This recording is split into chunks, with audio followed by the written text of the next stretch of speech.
Today we are having our community breakfast. Basically, we are in the high school, college, and career center, and it's open to the community. We love to have our community partners here, as well as the residents here in Stafford and Missouri City. So we welcome everyone. We host this for the community to share information about the school district. So we have people from all walks of life. We have retired educators, we have homemakers, we have the mayor, we have community members that are in the politics, as well as business owners. So it's a variety of people that are here. And we have students that are here today that are presenting. We have parents that are here. So it's pretty much open for everyone. Well, we bring folks together once a month just to keep them informed about what's going on here at the district. It's an opportunity to fellowship with the community, to inform them about what's going on with the district, and so they can learn more about our district, because we do need our community to support us. And as a matter of fact, we get a lot of opportunities for our volunteers from this event. And so, we get fundraisers from this. So whatever we have that's going on with the district, we share it with the community, and they come out and they support us. There's some challenges other school districts around you are having that Stafford is on their way out of right now, because you passed a tax rate election that actually put back money into your maintenance and operations. That pays for students, staff, and the folks inside of the Stafford Municipal School District is over 40 years old. Under Texas Education Code 11.303, we are the only municipal school district in the state of Texas, which means we operate with an outstanding city and an outstanding school board, but we are one. We are one. And we also have students that are our culinary students, and Chef Mara and Chef Martino. They're the ones who lead it. All our meals are homemade by our students, so we're very proud of our students who are attending HCC, and they will graduate. We have 8 seniors that will graduate with a certificate where they can work anywhere in the United States with their culinary degrees. So it's an opportunity for them to learn and to get better at cooking and to showcase their skills to the community. Our students have the opportunity to learn to speak. We always have our students participate, because it's about our students. They say the prayer, they bless the food. We have our color guard here. We have students working as hosts. We have our film students here. We have our photography students here. So it's a learning opportunity for our students. And this is what we want to. We want the community to see what we do here at Stafford Municipal School District. So it's just a wonderful time. Come out, enjoy a great meal, and to learn more about our district. This is amazing breakfast. We have this every month. It's called Community Breakfast.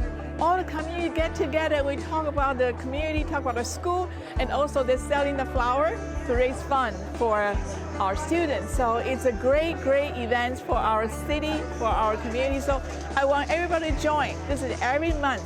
Usually they have a different day, but I hope I can see you next month for Community Breakfast.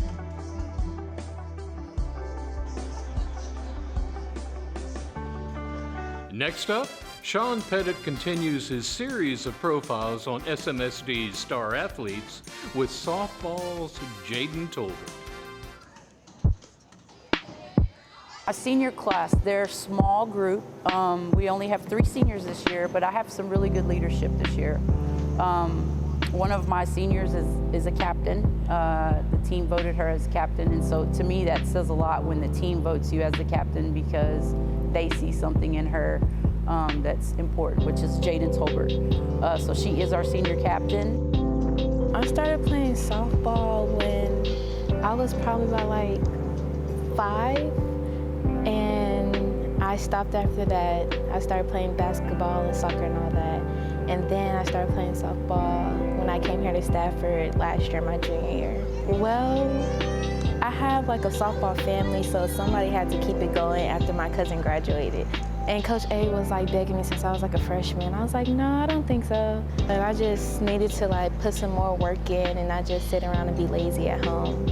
So I just came to softball and I love it. Definitely my coaching, like I'm coachable, and I'll say like my encouragement to the team and uplifting others.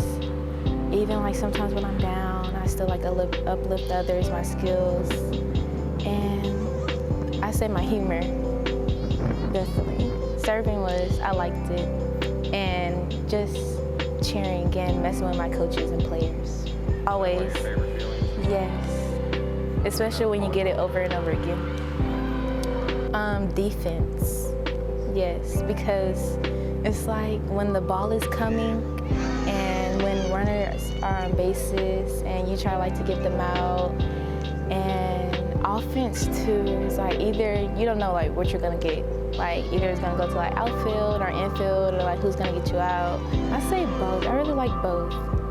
Even when I'm in the dugout cheering, I really love that too. When you make a good throw, it's really exciting because you get that. I say helping out others, most definitely. Like I like to help out my team when they're like up to bat or something, or when they make a mistake, just tell them like to fix it or like help them shake it off. But most definitely like helping each other out on the team. Stephen Curry, yeah. What is it you like about his game? He just goes out there and play. Like he's just, I don't know, he's just a baller. Like, and I just love that. Cause it makes me feel like, I don't know, it makes me feel like a baller too. Cause I've been on him for like so long since elementary school. So I did like a lot of projects about him too. I think I would want to play softball after high school. So that's in the works.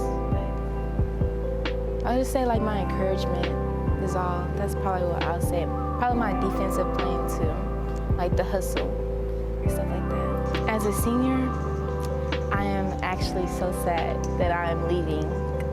But I will always like remember the moments and love my coaches because they did help me like through a lot and help me like love the sport more than I thought that I didn't think I would love for real. And my teammates, I definitely love my teammates. Even though like we like have our days and stuff, those are like my people in my heart. So yeah.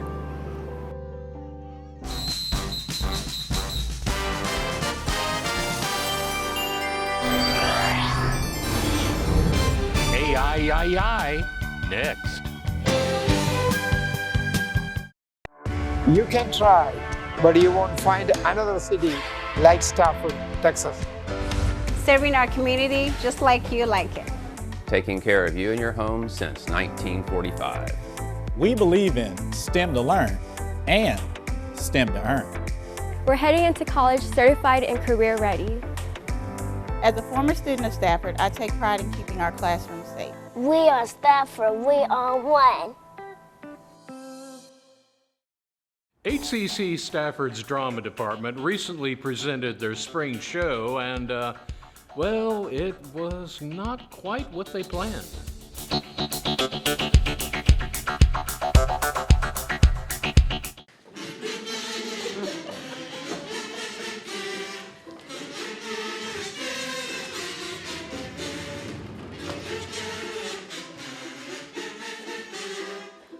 So Commedia is a form of theater, comedy in particular, that came out in the late Middle Ages, Renaissance.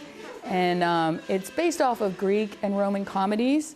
And it is very funny, very comic, very ribald, very of the people. And it started in Italy pretty early on, but then it spread throughout Europe. If you've ever seen Moliere, he is in the tradition of Commedia dell'arte.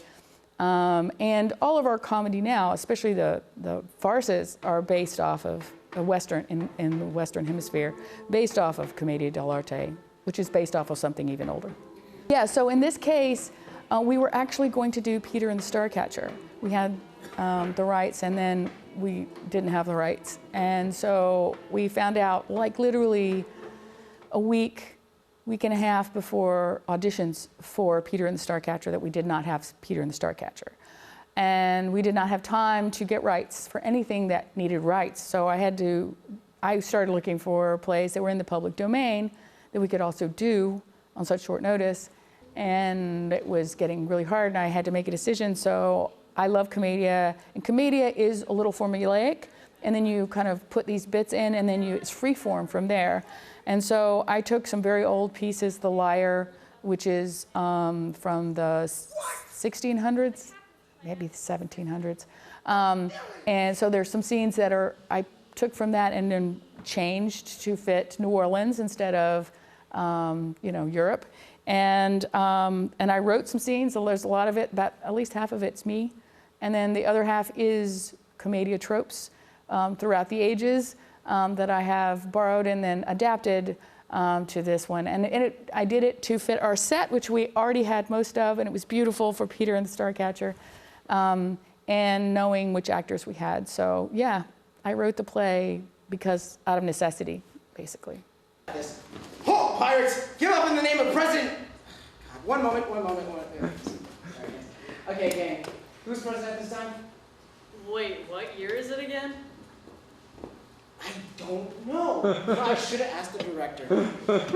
Wait, no, I got an idea. All right. Halt, pirates! Give up in the name of President... Who cares? And Captain Alani at the Nuka Terra! The whole show is dedicated to Mike Flanagan, who was a professor here and passed away in June. And he was the one that was going to do Peter and the Starcatcher and got the rights and everything. And that's why we were going to do it in honor of him. And so this one is now in honor of him. And his wife, Melanie, she wrote some of the songs in this play, and they're just beautiful. The love ballad is hers. And she was also our choreographer and our musical director. So this play is in honor of him and to help her honor him as well.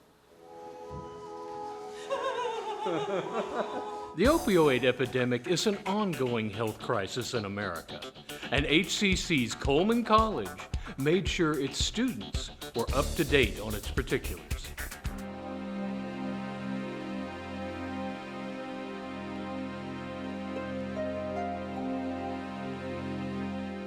And so today we're going to speak about the life-saving medication, naloxone. In the midst of this opioid epidemic, it's intricately important that healthcare students know about the availability of this life-saving medication and how to properly use it. There's over 120,000 deaths a year, over 200 deaths a day from fentanyl poisoning, and we're just here today and we go to other places to bring awareness to try to save more lives. So my organization, the Willard Foundation, started in 2019. It's geared towards creating new initiatives in medical technologies in the mental health field, who's benefiting anyone that wants to. It is at a cost. However, my foundation does give it out in the community for free. Well, HCC provides a huge platform and opportunity for first-generation college students and people that are in historically underserved communities, and that's one of the missions of the Willard Foundation, is to reach those populations. So the students kind of serve as a segue into that population. Everything these days is AI this and AI that. Does anybody really understand this stuff? HCC held an event for people training to do just that.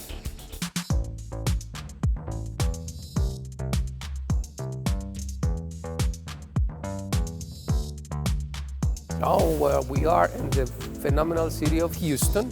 Phenomenal weather today, and we are in the Gulf Coast AI conference hosted by Houston Community College.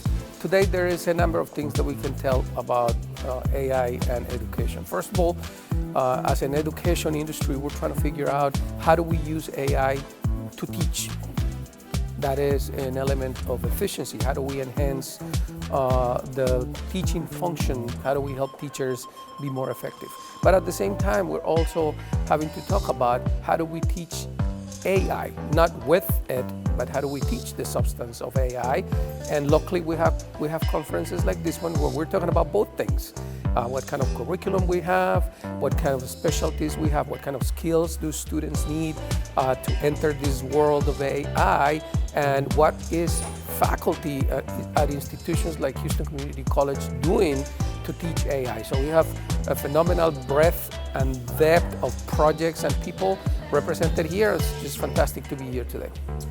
Well, that is something that as we start looking at ethics and governance and policy decisions, that's the reason why there are teams now that are being assembled to discuss this, because AI is relatively new in its introduction. And so all of those policies have to be established. And I think this is a perfect place for us to begin that conversation with our partners who are assembled here from the industry. So there's more to come on that, but you're absolutely right. Ethics is very important. but also the way we now govern and we implement and the way we utilize the AI tools will be critically important. And I think this is the platform for us to begin that conversation in order to move forward. So we need human-centric AI, right? I mean, if we just leave AI on its own, technology-centric alone and not human-centric, right? Then you will see all these challenges which we are seeing, right? Data not fair, not inclusive, can have biases. So to really bring it back, we have to bring human element back, human-centric AI. Now it requires both capability creation, capacity creation, so training and access to the skills, to the trust, and to the responsible usage. That's what we call as a broader digital readiness, right? More skills, more trust, more responsible usage. Create opportunities for everyone, irrespective of location, gender, place, ethnicity. Everybody should have both technical skills understanding of AI as well as all these non-technical but a broader social skills, be it ethics, be it privacy understanding, be it biases understanding, so that people can create responsible solutions. People can create meaningful human-centric AI solutions which can benefit everyone and not just a smaller set of population. So this is where the responsible and the inclusive AI approach will always help. That's a wrap on our news for this week. Thank you for joining us. For everyone here at Stafford Weekly News, I'm Randall Williams. May all your news be good news.